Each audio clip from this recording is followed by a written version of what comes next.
Everyone, welcome back to my channel. And it's been a while, so मैं सोचा थोड़ा सा स्टडी अपडेट दे देते हैं तुम लोगों को। And also I will be sharing you how I completed my organic chemistry in just 8 days। So first of all syllabus update मैं दे देती हूँ तुम लोगों को। सिलेबस अपडेट में अभी फिजिकल केमिस्ट्री नहीं पढ़ी है। ऑर्गेनिक केमिस्ट्री मैं तुमको बताऊंगी अभी मैंने कैसे कंप्लीट की। इनऑर्गेनिक केमिस्ट्री में periodicity, chemical bonding already completed है। और कोऑर्डिनेशन कंपाउंड जो है सर अभी स्टार्ट कर दिए हैं। आई थिंक 4-5 लेक्चर हो चुका है, मतलब सर के साथ ही चल रहा है मेरा। ओम पांडे सर से मैं पढ़ रही हूँ। काफ़ी मुझे फोमो था कि एमडी सर से पढ़ूँ कि ओम सर से पढ़ूँ, तो मैं सोचा कि चलो ठीक है, 2-3 बार से मैंने एमडी सर से पढ़ा है, कुछ नहीं हुआ, इस बार ओम सर को भी ट्राई करके देख लेते हैं। मतलब ऐसा नहीं है कि सर खराब पढ़ाते हैं, ऐसा नहीं है, मेरा ही दिमाग खराब मतलब कम है जो मुझे समझ में नहीं आता। टीचर सारे अच्छा पढ़ाते हैं, तो इस पे मत जाना कि कौन अच्छा है कौन नहीं, सबका अपना पढ़ाने और समझने का तरीका होता है। बॉटनी और जूलॉजी की बात करें, सो 12th मतलब मोस्टली कंप्लीट हो गई है।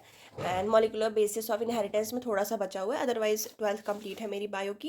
एंड 11th मैंने अभी स्टार्ट नहीं किया है, ऐसे रैंडम रैंडम मैं कुछ भी बायो में पढ़ लेती हूँ, और अभी कुछ ऐसा खास स्टार्ट नहीं किया। एंड फिज़िक्स की बात करी तो मुझे लगता है फ़िज़िक्स अभी कुछ नहीं है, अभी बस क्लास 12th की फ़िज़िक्स पे फोकस करना है। एंड मोस्टली 8 को मेरा टेस्ट है RTS PW का, सो उसके लिए प्रिपेयर कर रही थी। विच इज़ अभी क्या बचा हुआ है, ये बस इंडक्शन ऑल्टरनेटिंग करंट बचा हुआ है और पूरा सिलेबस कंप्लीट है। फर्स्ट टाइम, मतलब ऐसा होगा फर्स्ट टाइम कि मैंने सब कुछ पढ़ा हुआ है टेस्ट के लिए। एंड टेस्ट दो गाइस, टेस्ट देना is very important. As a dropper मैं तुम लोग को ये सजेस्ट करूँगी, बहुत डर लगता है टेस्ट देते हुए, पर टेस्ट दो। सो अब हम बात करते हैं कि ऑर्गेनिक केमिस्ट्री कैसे हमको 8 days में ख़त्म करनी है।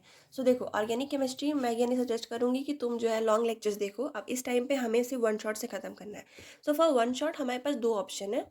सो दो ऑप्शन में हम वन शॉट के लिए आई रिकमेंड या तो पंकज सर का देख लो उम्मीद सीरीज़ से, या लास्ट ईयर सुधांशु सर ने पढ़ाई थी प्रचंड सीरीज़ में ऑर्गेनिक केमिस्ट्री। काफ़ी अच्छी पढ़ाई, मतलब काफ़ी चीज़ें उन्होंने बेसिक से बताई है और कोई ऐसा जल्दी जल्दी नहीं ख़त्म कर दिया, अच्छे से पढ़ाया है। तो तुम जो है उन दोनों से पढ़ सकते हो, काफ़ी अच्छे टीचर्स हैं। अब टीचर डिसाइड हो गया, अब क्या करना है। जैसे मैंने क्या किया था, IUPAC और आइसोमेरिज्म एक दिन में उनका लेक्चर देखा था सुधांशु, मतलब मैंने ऑर्गेनिक केमिस्ट्री सुधांशु सर से पढ़ी है। बट कहानी में ट्विस्ट है। मैंने क्या किया, मेरे पास यकीन 2.0 का सब्सक्रिप्शन है, मैं उसी बैच में हूँ।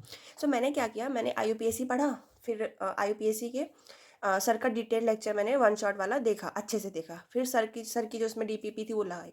उसके बाद जो मेरा बैच है उसकी जो PDF है, मैंने उसके PDF से, मतलब जो जो सर ने क्वेश्चन प्रैक्टिस कराई हैं, या सर ने जो जो कुछ अलग चीज़ें जो शायद सर ने मतलब उस टाइम पे वन शॉट है नहीं बताया और सर ने कुछ एक्स्ट्रा बताया, उसको मैंने जो है अपनी कॉपी में नोट कर लिया। जैसे ये हाइड्रोकार्बन की सुधांशु सर की है, वैसे ही मैंने जो है जो चीज़ें सर ने नहीं बताई हैं नोट्स में, मैंने एक अलग से कॉपी बनाई थी, उसमें मैंने लिख लिया। इससे क्या हुआ कि ये फोमो नहीं रहेगा हमारे अंदर कि अरे सर ने कुछ छोड़ा। वैसे सर ने मोस्टली चीज़ें कराई हैं, वन शॉट के हिसाब से सर ने बहुत कुछ पढ़ाया है। सो ऐसा किया मैंने। सेम गोज़ विथ एवरीथिंग, मतलब GOC, हाइड्रोकार्बन, सारी जो रिएक्शंस है मैंने सुधांशु सर से डिटेल में पढ़ी। 7-8 घंटे में चैप्टर ख़त्म हो जाता है। तो तुम्हारा 7-8 घंटे में चैप्टर ख़त्म हो जाएगा। उसके बाद या तो ऐसा करो कि जैसे जो जो रिएक्शन पढ़ रहे हो उस रिएक्शन का तुम साथ में उसका PDF ओपन किए रहो, उससे मैच करते रहो। एंड क्वेश्चन प्रैक्टिस, क्योंकि सर ने क्वेश्चन प्रैक्टिस काफ़ी ज़्यादा कराई है यकीन बैच में।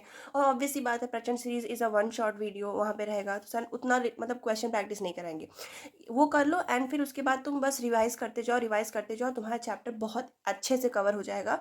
एंड मुझे लगता है सारे क्वेश्चन बनेंगे तुमसे। तो मैंने यही किया, मतलब मैंने लेक्चर्स देखे हैं प्रचंड सीरीज से वन शॉट, और उसके बाद PDF से मैंने यकीन 2.0 का जो PDF है मैंने उससे सारी चीज़ें रिवाइज कर ली। क्वेश्चन प्रैक्टिस, DPP असाइनमेंट जो पंकज सर का था यकीन 2.0 में, मैंने सारे लगा लिए। सो और मुझे लगता है बहुत थोड़े बहुत हाँ गलत हो रहे हैं क्योंकि रिवीजन नहीं है, कि उसको बस रिवाइज करते रहेंगे तो काफ़ी चीज़ें हो जाएंगी। So you can go for it.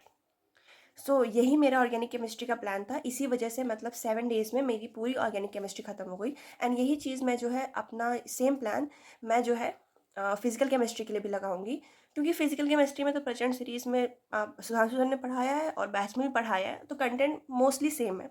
Sir ने बस क्वेश्चन प्रैक्टिस ज़्यादा करी है। एंड फॉर वन शॉट मैं कहूँगी, मतलब सबके अंदर ऐसा डर रहता है ना कि वन शॉट है तो चीज़ें छोड़ देंगे, टीचर्स नहीं पढ़ाएंगे, ऐसा नहीं होता। कुछ चीज़ें जैसे सर डिफिनेशन कोई चीज़ बहुत अच्छे से बताएंगे, तुमको डायरेक्टली बता देंगे, क्वेश्चन प्रैक्टिस कम रहेगी, इतना ही डिफरेंस रहता है। कंसेप्ट कोई भी टीचर नहीं छोड़ता। सो अब ये मैंने यूज़ किया है एंड तुम भी इसको लगाओ और जल्दी से सिलेबस अपना ख़त्म करो। सो या that's it for today's video. Do let me know guys कि तुमको कोई डाउट हो, कोई क्वेरी हो, या तुम मेरी कोई हेल्प कर सकते हो, जैसे तुम ये बता सकते हो कि तुम्हारा कैसा सिलेबस चल रहा है एंड ऑल दैट स्टफ। सो या बाय।